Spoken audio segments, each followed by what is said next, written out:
बुलेटिनच्या सुरुवातीलाच एक मोठी बातमी पाहूयात। मुंबई पुणे एक्सप्रेस वेवरील कोंडी ही आता फुटणार आहे। एबीपी माझाच्या बातमीला मोठं यश आलेलं आहे। उरण कर्जत शिरूर महामार्ग तयार करण्याच्या हालचाली आता सुरू झालेल्या आहेत। 32 तासांच्या खोळंब्यानंतर सरकारची उदासीनता ही समोर आलेली होती आणि त्यानंतर एबीपी माझाने ही बातमी दाखवलेली होती आणि एबीपी माझाच्या बातमीला मोठं यश आलेलं आहे। उरण कर्जत शिरूर महामार्ग या तयार करण्याच्या हालचाली आता सुरू झालेल्या आहेत आणि आज संदर्भामध्ये आपण अधिक माहिती जाणून घेऊयात। आमचे प्रतिनिधी राजू सोनावणे सध्या आपल्या सोबत आहेत।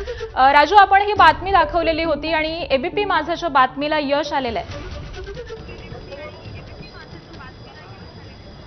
आकांक्षा, आपण पाहतोय की पुणे मुंबई एक्सप्रेसवेवरती मोठ्या प्रमाणावरती वाहतुकीचा खोळंबा झालेला होता। 32 तास लोक जे आहे ते अडकून पडलेली होती आणि त्यावेळी खरं म्हणजे पुणे मुंबई एक्सप्रेसवेचा जो काही सगळा हा संपूर्ण भौगोलिक आणि सगळं काय आहे ते समोर आलेलं होतं आणि त्यावेळी एबीपी माझाने जे आहे ती कुठेतरी सरकारची उदासीनता समोर आणलेली होती। कारण या महामार्गाला पर्याय महामार्ग म्हणून उरण कर्जत शिरूर जो महामार्ग आहे तो तयार करावा असा प्रस्ताव जो आहे तो बांधकाम विभागाच्या अधिकाऱ्यांनी दिला होता। मात्र 2 वर्षांपासून हा संपूर्ण प्रस्ताव जो आहे तो धुळखात मंत्रालयात पडलेला होता। अखेर एबीपी माझाने संपूर्णपणे ही बातमी दाखवली, भौगोलिक परिस्थिती नेमकी काय आहे आणि का हा महामार्ग महत्त्वाचा आहे हे दाखवल्यानंतर जे आहे ते कुठेतरी सरकारला जाग आलेली आहे।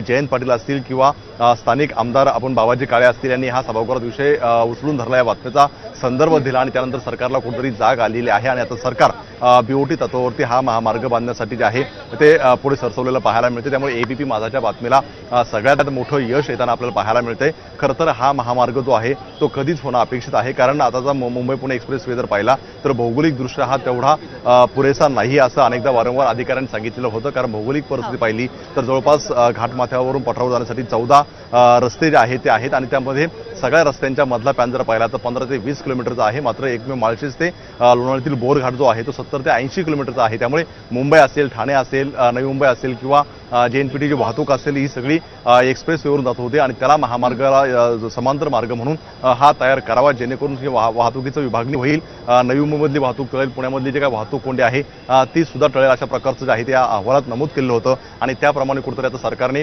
हालचाली केलेला सुरू पाहायला मिळतात। बीओटी तत्वावरती हा महामार्ग तयार केला जाणार आहे आणि साधारणतः 12,000 कोटीच्या आसपास त्याचा खर्च आहे। त्यामुळे पुढच्या काही दिवसांमध्ये या महामार्गाचं काम जे आहे ते सुरू होताना पाहायला मिळणार आहे। त्यामुळे एबीपी माझाच्या बातमीला एक मोठं यश आणि प्रवास करणाऱ्यांना हा एक मोठा दिलासा आता म्हणावा लागेल। धन्यवाद राजू या सविस्तर माहितीसाठी। आणि यानंतर पुढची बातमी आहे चंद्रपूरमधून। मला विलन ठरवण्यात आलेला आहे। खासदार प्रतिभा धानोरे